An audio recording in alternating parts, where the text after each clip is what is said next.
ರಾಮನಗರದಲ್ಲಿ ಸಂಬಂಧಿಯಿಂದಲೇ ಮಗು ಕಿಡ್ನಾಪ್ ಆಗಿದೆ ಅನ್ನುವಂಥದ್ರ ಬಗ್ಗೆ ಈಗ ಆರೋಪ ಕೇಳಿ ಬರ್ತಾ ಇದೆ. ರಾಮನಗರದಲ್ಲಾಗಿರುವಂಥ ಒಬ್ಬ ಸಂಬಂಧಿನೇ ಕಿಡ್ನಾಪ್ ಮಾಡಿದ್ದಾನೆ ಅಂತ ಹೇಳಿ ಆರೋಪ ಮಾಡಲಾಗ್ತಾ ಇದೆ. ಮಾಗಡಿಯ ಕೆಬಿಎನ್ ಬಡಾವಣೆಯಲ್ಲಿ ನಡೆದಿರುವಂಥ ಘಟನೆ ಇದು. ಸೈಫ್ ಅಲಿ ಖಾನ್ ಅಂಡ್ ಪರ್ವೀನ್ ತಾಜ್ ಅವರ ದಂಪತಿಯ ಮಗಳಂತೆ ಝೈಬಾ ಖಾತೂನ್ ಅಂತ ಹೇಳಿ 4 ವರ್ಷದ ಮಗು ನಾಪತ್ತೆ ಆಗಿದೆ. ಬಹುಶಃ ಸಂಬಂಧಿನೇ ಕಿಡ್ನಾಪ್ ಮಾಡಿದ್ದಾರೆ ಅಂತ ಹೇಳಿ ಆರೋಪ ಮಾಡ್ತಾ ಇದ್ದಾರೆ. ಇದೇ ತಿಂಗಳ 20ರ ಸಂಚೆ ನಾಪತ್ತೆ ಆಗಿರುವಂತಹ ಮಗು ಇದು. ಸೈಫ್ ಅಲಿ ಖಾನ್ನ ಸಂಬಂಧಿ ಇರ್ಫಾನ್ ಮೇಲೆ ಈಗ ಆರೋಪ ಕೇಳಿ ಬರ್ತಾ ಇದೆ. ಬೆಂಗಳೂರಿನ ಬಾಪೂಜಿ ನಗರದ ನಿವಾಸಿಯಾಗಿರುವಂತಹ ಇರ್ಫಾನ್ ಮಗುವನ್ನ ಕರೆದೊಯ್ತಾ ಇರುವಂತಹ ದೃಶ್ಯ ಸಿಸಿಟಿವಿಯಲ್ಲಿ ಸೆರೆಯಾಗಿದೆಯಂತೆ. ಮಗುಗೆ ಮಾಸ್ಕ್ ಹಾಕಿ ಇರ್ಫಾನ್ ಕರ್ಕೊಂಡು ಹೋಗಿದ್ದಾನೆ ಅಂತ ಹೇಳಿ ಹೇಳ್ತಾ ಇದ್ದಾರೆ. ಆದರೆ ತಾನು ಕಿಡ್ನಾಪ್ ಮಾಡಿಲ್ಲ ಅಂತ ಹೇಳಿ ಇರ್ಫಾನ್ ಹೇಳ್ತಾ ಇದ್ದಾನಂತೆ. ಕರೆ ಬಳಿಕ ಫೋನ್ ಸ್ವಿಚ್ ಆಫ್ ಆಗಿಬಿಟ್ಟಿದೆ ಇರ್ಫಾನ್ದು. ಇರ್ಫಾನ್ಗಾಗಿ ಈಗ ಮಾಗಡಿ ಪೊಲೀಸರು ತೀವ್ರ ಹುಡುಕಾಟವನ್ನು ಕೂಡ ನಡೆಸ್ತಾ ಇದ್ದಾರೆ.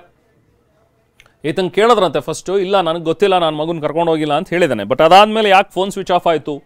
ಸೊ ಹಾಗಾಗಿ ಈಗ ಪೊಲೀಸರು ಕೂಡ ಈತನ ಬೆನ್ನು ಬಿದ್ದಿದ್ದಾರೆ. ಬಹುಶಃ ಈತ ಏನು ಕಿಡ್ನಾಪ್ ಮಾಡೋದನ್ನ ಅಥವಾ ಏನು ಕಾರಣ ಇರಬಹುದು ಇದಕ್ಕೆ ಅನ್ನುವಂಥದ್ರ ಬಗ್ಗೆನೂ ಕೂಡ ಈಗ ಪೊಲೀಸರು ಮಾಹಿತಿಯನ್ನು ಕಲೆ ಹಾಕ್ತಾ ಇದ್ದಾರೆ. ಸೊ ರಾಮನಗರದಲ್ಲಿ ಆಗಿರುವಂಥದ್ದು. ಈತ ಬಾಪೂಜಿ ನಗರ ಮೂಲದವನಂತ. ಇಲ್ಲಿ ಬೆಂಗಳೂರಿನ ಬಾಪೂಜಿ ನಗರದಲ್ಲಿ ಈತ ಇರ್ತಾನೆ. ಸೊ ರಾಮನಗರದಲ್ಲಿ ಮಾಗಡಿಯ ಕೆಬಿಎನ್ ಬಡಾವಣೆಯಲ್ಲಿ ಮಗುವನ್ನು ಎತ್ಕೊಂಡು ಹೋಗಿದ್ದಾರೆ ಅಂಥೇಳಿ ದೂರು ದಾಖಲಾಗಿದೆ. ಹೆಚ್ಚಿನ ಮಾಹಿತಿ ನಾವು ಪ್ರತಿನಿಧಿ ಸೈಯದ್ ನೀಡ್ತಾರೆ. ಸೈಯದ್, ಏನಿದು ಕಿಡ್ನಾಪ್ ಪ್ರಕರಣ? ಈತ ಏನಕ್ಕೆ ಹಾಗಾದ್ರೆ ಕಿಡ್ನಾಪ್ ಈತ ಇರ್ಫಾನ್ ಮಾಡಿದಾನೆ ಅಂತ ಹೇಳಿ ಇವರು ಆರೋಪ ಮಾಡ್ತಾರೆ ಅಂತ ಹೇಳಿದ್ರೆ ಏನು ಕಾರಣ, ಏನು ಯಾಕಂತೆ ಮಗುವನ್ನು ಎತ್ಕೊಂಡು ಹೋದ, ಏನು ಮಾಹಿತಿ ಸಿಗ್ತಾ ಇದೆ ಇದರಲ್ಲಿ ಸೈಯದ್? ರೆಹಮಾನ್, ರಾಮನಗರ ಜಿಲ್ಲೆಯ ಮಾಗಡಿ ಪಟ್ಟಣದ ಕೆಬಿಎನ್ ಕಾಲೋನಿ ಏನಿದೆ, ಇಲ್ಲಿ ನಡೆದಿರುವಂತಹ ಘಟನೆ ಇದು. 20ನೇ ತಾರೀಕು ಮಧ್ಯಾಹ್ನ ವೇಳೆ ಇರ್ಫಾನ್ ಏನು ಸೈಫ್ ಅಲಿ ಖಾನ್ ಅವರ ಸಂಬಂಧಿ, ದೂರದ ಸಂಬಂಧಿ ಬಂದಿರ್ತಾನೆ. ಏನು ಮಕ್ಕಳು ಇರ್ತಾರೆ, 3-4 ಜನ ಮಕ್ಕಳನ್ನ ಕರ್ಕೊಂಡು ಹೋಗಿ ಅಂಗಡಿ ಅಥವಾ ಚಾಕ್ಲೇಟ್ ಅದನ್ನೆಲ್ಲ ಕೊಡಿಸ್ತಾನೆ. ತದನಂತರ ಮನೆಗೆ ಬಂದು ಮತ್ತೆ ವಾಪಸ್ ಹೋಗ್ತಾನೆ.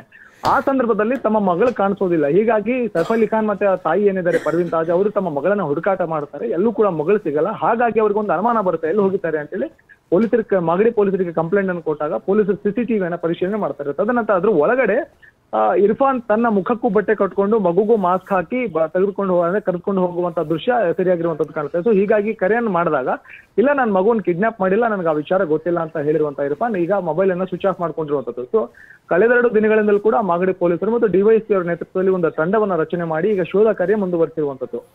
ಬೆಂಗಳೂರು ಮತ್ತು ಬೇರೆ ಬೇರೆ ಕಡೆಗಳಲ್ಲೂ ಕೂಡ ಈಗ ಇರ್ಫಾನ್ನ ಹುಡುಕಾಟ ನಡೆಸಿದ್ದಾರೆ. ಮತ್ತೆ ಇರ್ಫಾನ್ ಮೊಬೈಲ್ ನಂಬರ್ ಏನಿದೆ ಅದನ್ನು ಟ್ರ್ಯಾಕ್ ಕೂಡ ಮಾಡೋದಕ್ಕೆ ಪ್ರಯತ್ನ ಮಾಡ್ತಾ ಇರುವಂತದ್ದು. ಯಾಕಾಗಿ ಈ ಒಂದು ಕಿಡ್ನಾಪ್ ಆಗಿದೆ ಅಥವಾ ಮನೆ ಒಳ ಜಗಳನ ಅಥವಾ ಏನಾದ್ರು ಬೇಡಿಕೆ ಇಡೋದಕ್ಕೆ ಏನಾದ್ರು ಇದನ್ನ ಅಂತ ಕುರಿತಾಗಿ ಈಗ ಪೊಲೀಸರು ತನಿಖೆಯನ್ನು ಮುಂದುವರಿಸಿದ್ದು, ಸದ್ಯಕ್ಕೆ ಯಾವುದೇ ರೀತಿಯಾಗಿರ್ತಕ್ಕಂಥ ಬೇಡಿಕೆ ಆಗಿರುವುದು ಕಂಡು ಬಂದಿಲ್ಲ. ಸೊ ಹೀಗಾಗಿ ಎಲ್ಲೋ ಒಂದ್ ಕಡೆ ಒಳ ಜಗಳ ಏನಾದ್ರು ಇರಬಹುದು ಅನ್ನುವಂಥ ನಿಟ್ಟಿನಲ್ಲಿ ಪೊಲೀಸರು ಈಗ ಪತ್ತೆ ಕಾರ್ಯ ಮುಂದುವರಿಸಿರುವಂತದ್ದು. Thank you Syed.